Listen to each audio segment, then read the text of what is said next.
हे स्वर्गस्थ पिता,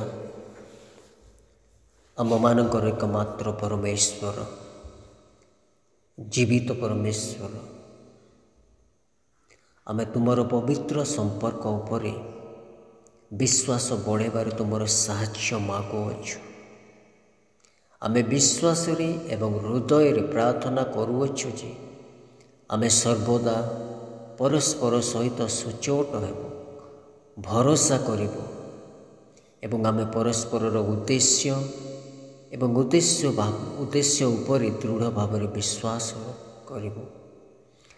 आमे आंतरिकता सहित पचारुचु एवं मागुछु जे विश्वास भांगिला बेले तुमे आम मानकर जीवित